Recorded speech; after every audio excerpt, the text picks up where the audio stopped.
ginagabayan at ipinamimigay mo sa amin ang mga mensahe na kung saan dapat namang taglayin ng aming mga espiritu at kaluluwa.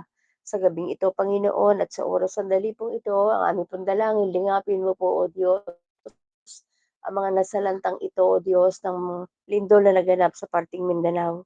We are asking for your mercy and grace for them to intervene, O God, at patuloy na ikaw po ang Diyos na kung sa ikumilos, meron na pong casualty na pabalita, O Diyos, at mga nasirang infrastruktura, mga building, Panginoon, yung mga eskwela na bago pa lang mag-uumpisa ngayon ay nagkaroon ng damage, Panginoon, in Jesus' name.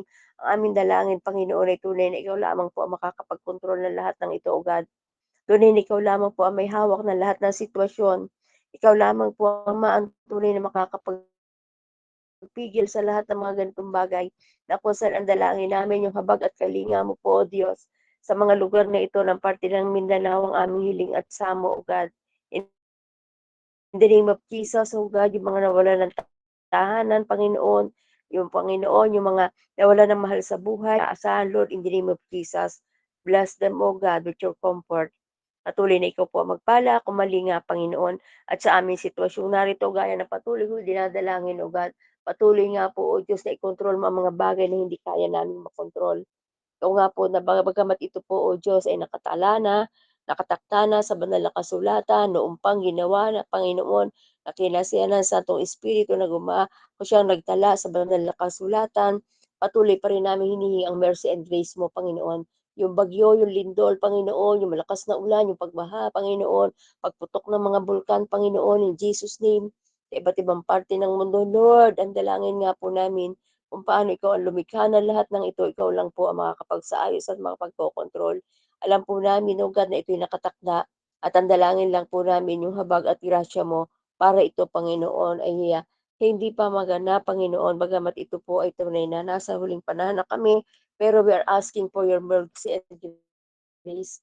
Dumadalangin kami sa ibanal na pangalan, O Diyos, dahil ikaw ang Diyos na matuwid, mapag-ibig, kalinga mo, Panginoon, nilikha mo kami hindi para pagpalain, ingatan, proteksyonan, hindi para sumpain. Kaya ito po yung aming dinadalangin sa mga nasalanta ng ito ng mga lakas na lindol, Panginoon. Ang mga bata na handang pumasok, Panginoon, nagkaroon ng pinsala, nagkaroon ng hindi inaasahan. Kaya po, Ama, ang gabag at kalinga mo po'y maranasan po ng mga taga roon sa Mindanao, Panginoon, in Jesus' name. Ito mga aming pinapanalangin sa pangalan ni Jesus, amen and amen. So ayan po mga kapatid, tayo po ngayon ay nasa kabanata 24 na po ng ating pong aklat ng Mateo at parang ito nga po ay nagkakaroon ng kaugnayan na po sa ating panahon itong ating napagninilayan ngayon. Ano po? At ang sabi nga po dito ay sa ating magpaninilayan, 5 talata lang pong itong inilagay sa program. Ano po? Kaya ito po yung 5 talatang ito ay ating mapagnilayan. Sabi po dito, ang kasuklam-suklam na kalapastanganan. Sabi po sa verse 15, kapag nakita ninyong nagaganap na sa dakong banal ang kasuklam-suklam na kalapastanganan na tinutukoy ni Propeta Daniel, unawain ito ng nagbabasa. Ang mga taga-Hudeya ay dapat nang lumikas papunta sa kabundukan. Ang nasa bubungan ay huwag nang mag-aksaya ng panahon na kumuha pa ng kahit ano sa loob ng bahay, at ang nasa bukid ay huwag nang umuwi upang kumuha ng balabal. Sa mga araw na iyon, kawawa ang naga ah, nagdadalang tao at ng nagpapasuso. Ipanalangin ninyo na ang anyong pagtakas ay huwag mapataon sa taglamig o sa tag-araw sa araw ng pamamahinga. O Diyos, muli ang aming dalangin, mangusap ka sa aming mga puso, Panginoon. Tunay nga po, O Diyos, na isa na nga po ito sa mga nahula ng unang panahon yung naganing ganap sa lugar po ng Mindanao. Ang mga tao ay habang abala sa mga bagay-bagay na pang-araw-araw, ay ikaw nga po yung Diyos na kung saan ay nagtatakda ng lahat ng ito. Kaya po, Ama, sa aming pag-aaral, ikaw nga po ang sumama sa amin, O Diyos. Sa ngalan po na Panginoong Hesus, bigyan mo nga po, O Diyos, ako ng gamitin mo lang ako ayon sa iyong naisip kalooban, Panginoon. Kaya ikaw lamang po ang mapupuri at madakila. Holy Spirit, we welcome you. Patuloy na kalakasan, kapangyarihan mo ang sumaamin sa pangalan ni Jesus. Amen and amen. So dito po sa ating pinag-aralan, ano po, what was this admonition o so ito nga causes the isolation mentioned by both Daniel and Jesus. So dito po ay, sinabi nga po dito na kapag nakita niyong nagaganap na anda sa dakong banal ang kasuklam-suklam na kalapastanganan na tinutukoy ni Propeta Daniel. So ito po ay, kung atin pong titingnan ang sinabing ito ng, sinulat ni Propeta na Daniel sa kanya pong hula sa Daniel chapter 9 na kung sa'y habang siya nananalangin para sa kanyang mga kababayan, ay ito po yung kung saan ay sinasabi sa chapter 9 ng Daniel, chapter 9 verse 27. Sabi nga po dito ay sa kanyang pananalangin ay naandun nga po na nagbigay ng mensahe ang kanyang anghel na Gabriel para sa kanya at ang sabi nga po dito sa verse 27 ng chapter 9 ay, pagkalipas ng, ang haring ito, okay, sa verse, sa 26 muna, pagkalipas ng 62 linggo, papatayin ang hinirang ng Diyos, ang lungsod at ang templo ay wawasakin ng hukbo ng isang makapangyarihang hari. Ang wakas ay darating na parang buha at magkakaroon ng digmaan at pagkawasak na itinakda ng Diyos. Verse 27, ang haring ito'y gagawa ng matibay na kasunduan ng maraming tao sa loob ng 1 linggo. Pagkaraan ng kalahating linggo, papatigilin niya ang paghahandog, ilalagay niya sa itaas ng templo ang kasuklam-suklam na kalapastanganan, malalatiri ito roon hanggang sa wakasan ng Diyos ang naglagay nito. So ito po yung hula na kung saan ay sinasabi po dito ng ating Panginoong Hesus na kung saan kung makita ninyo na naganap na sa dakong banal ang kasuklam-suklam na kalapastangan na tinutukoy ni Propeta Daniel. So, meron din pong sinabi dito sa verse 11 ng, Daniel, aklat ng Daniel chapter, 30, verse 11, chapter 30. Binanggit din po dito na kung saan ay, sinabi po na dito sa verse 30 ng chapter 11 ay, ito po ang sinasabi sa verse 30 hanggang 31, hahadlangan siya ng hukbong dagat ng kitim at tatakot siya dahil dito aatras siya at ibubuhos sa relihiyon ng bayan ng Diyos ang kanyang poot.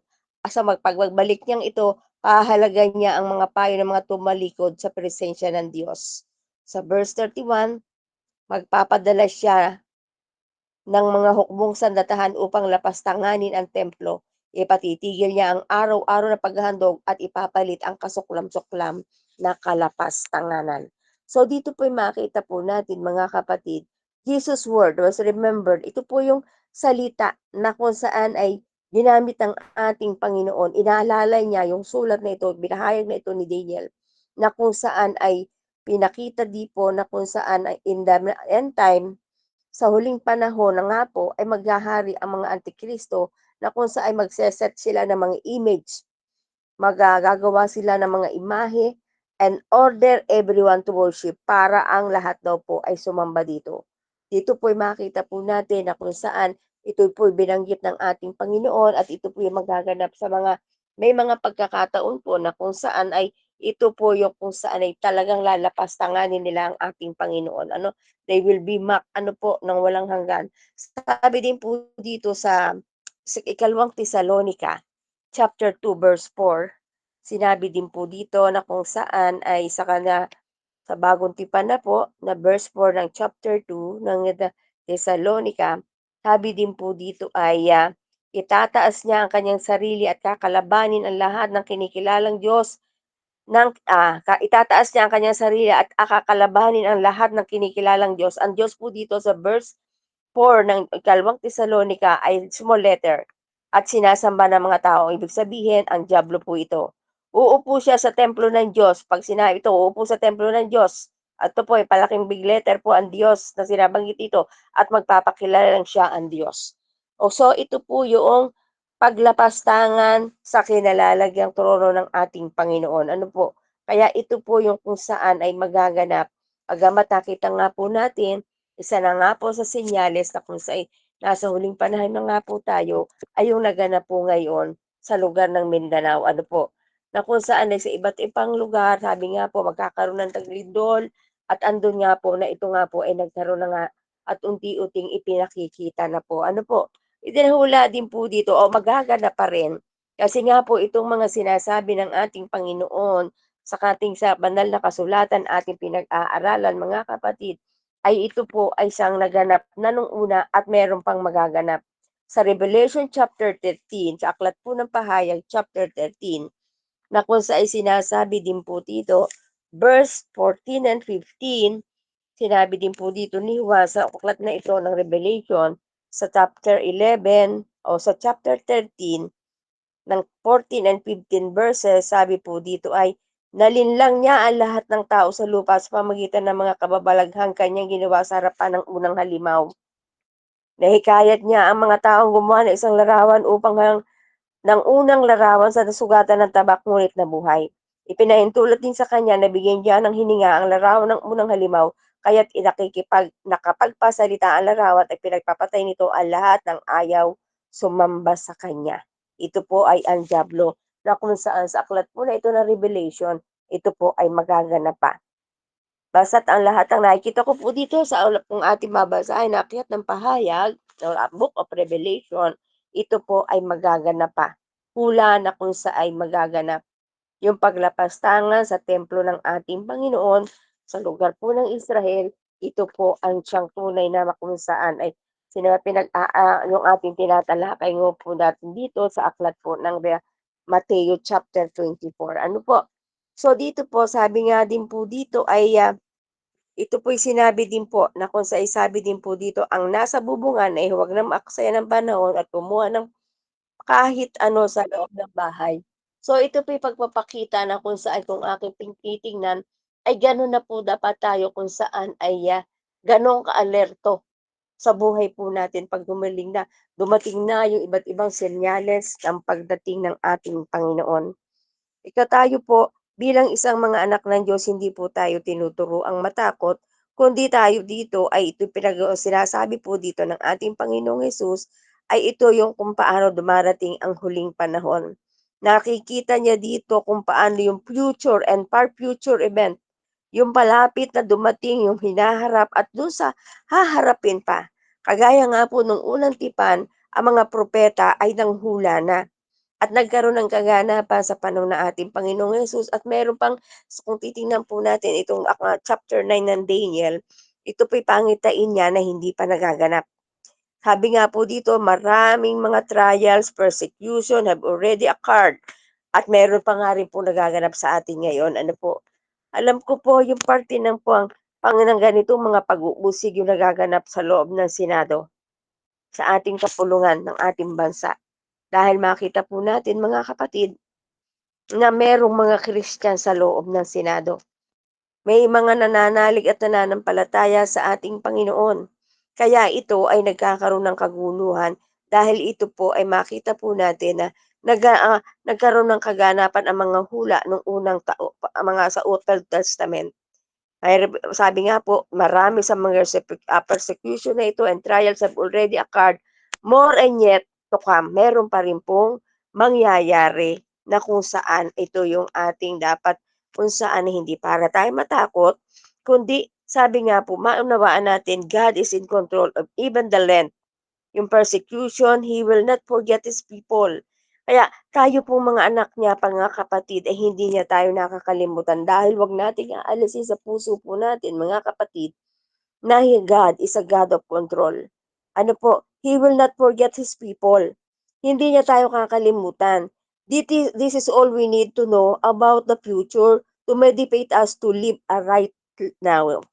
Tayo po ay kaya tayo ganyan nangangarap na nga po ang mga iba't ibang pangyayari sa buhay natin ngayon ay upang tayo nga po ay mamuhay ng matuwid sa panahong ito. At huwag hindi para tayo takutin, hindi para tayo mangamba, kundi ang sabi nga po dito, ipanalangin ninyo ang inyong pagtakas at huwag mapataon sa taglamig o tag-araw o sa araw ng pamamahinga. So, yung panalangin po natin mga kapatid, ang dapat po nating hindi maalis sa atin.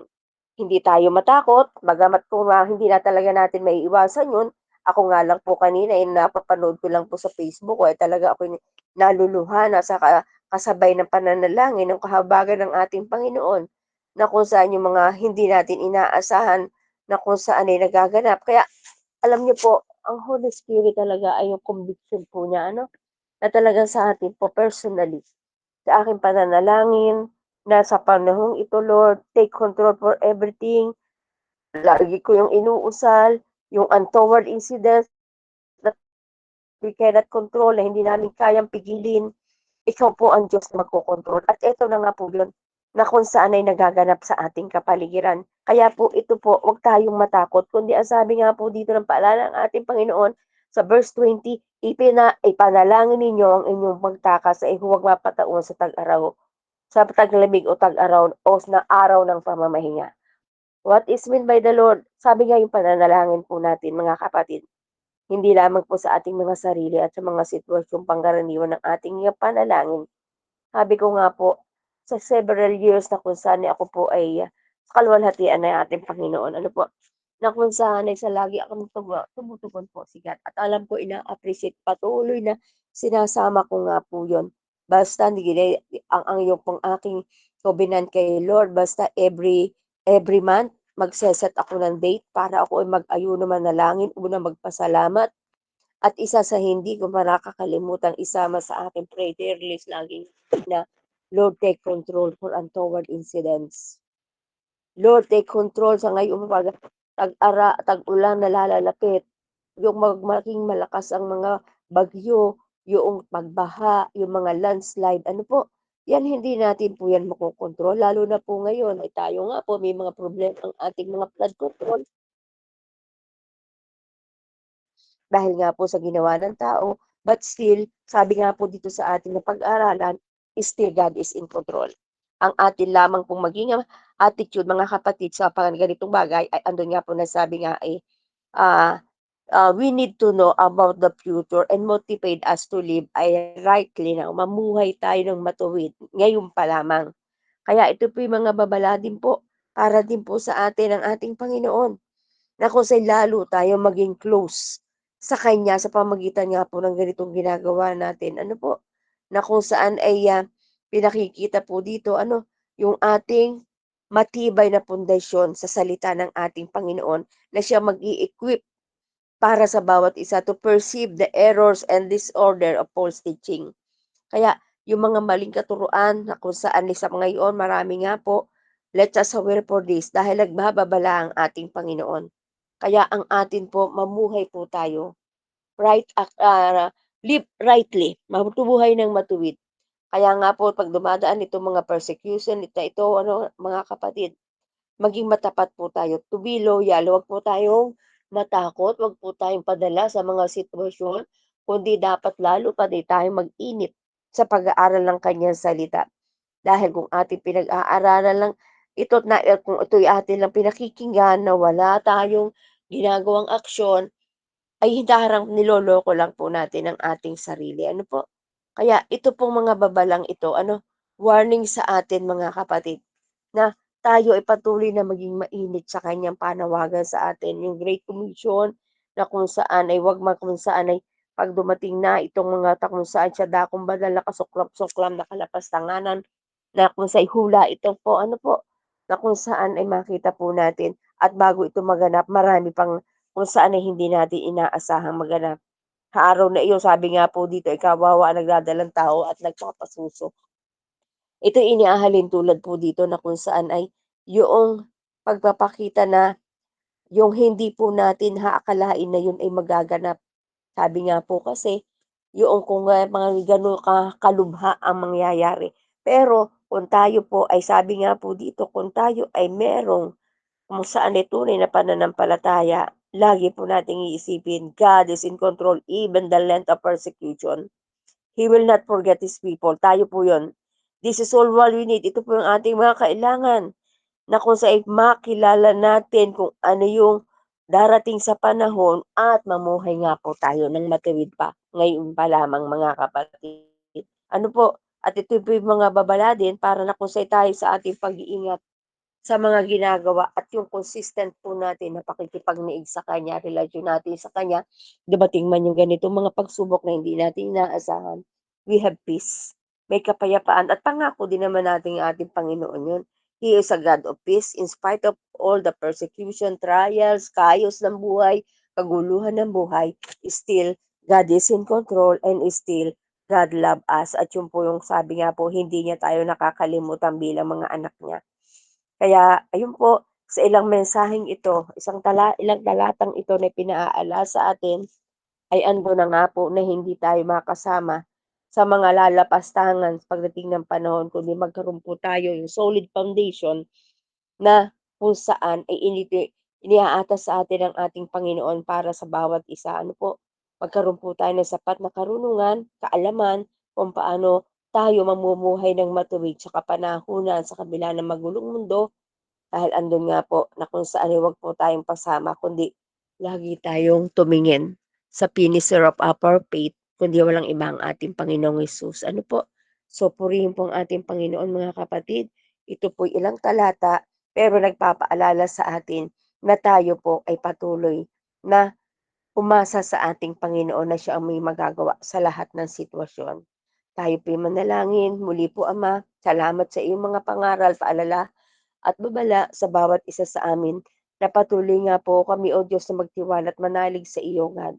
Sa ngalan po na Panginoong Hesus, anumang kaguluhan magaganap, ikaw pa rin ang Diyos namin. Ikaw pa rin ang Diyos nagmamahal sa amin. Ikaw pa rin ang Diyos na aming pinupurit, dinadakila. Ikaw ang dahilan kung bakit meron kaming gawain sa ganitong pagkakataon na dapat namamahinga na kami pero dahil meron kaming gawain, ay ikaw ay para mapapurihan namin kaya meron kami ay patuloy na nagko-commit sa iyo. Pagpalain mo po ang iyong mga anak na narito, ang 12 soul na narito, Panginoon. Ikaw po ang magpala, ikaw po ang gumabay, ikaw po ang magbigay ng kalakasan, Panginoon, sa bawat isa, O God, in the name of Jesus. Sa buhay ni Sister Selena, nasa ibang bansa, i-bless mo po siya, Panginoon. Patuloy na bigyan mo siya ng wisdom and knowledge sa kanyang araw-araw na ginagawa. Salamat, O God, dahil nakakasama namin sa tuwin at nakakumit ang kanyang sarili sa ganitong gawain at andun nga po, meron siyang pananalig at pantitiwala sa iyo. Sa buhay po ni Ate Billie Jean, O God, in Jesus' name, salamat din po dahil sa kabila ng kanyang kaabalahan, buong maghapon, tagahanap buhay, may lakas siya para makinig ng iyong mga salita at nagiging kagamit-gamit din po. Sa buhay po ni Sister Annalisa, thanks for her life, for her family, Panginoon. Patuloy mong bukas ang durungawan ng langit sa biyaya at pagpapala na kailangan nila, Panginoon. Salamat po, O Diyos. Salamat. Si Sis Robilyn, O God, ingatan mo po siya, pagpalain. Maging kay Sis Joy, kay Ma'am Cristeta, kay Ma'am Ann, ang Panginoon, at sa bawat isang narito. Sa buhay po ni Sis Andrea, Lord, thank you so much for her life. Sister Meds, Sister Ann, at sa lahat ng isa. Na magiging wala dito, Panginoon, ikaw po ang magpala at magbigay ng patuloy na karunungan, anointing, power, at ang iyong empower mo, O Holy Spirit, ang aming patuloy dinadalangin sa bawat isa sa amin. Sa iyo lamang ang kapurihan at pagsamba, Ama, sa pangalan ni Jesus. Amen and amen. Thank you po.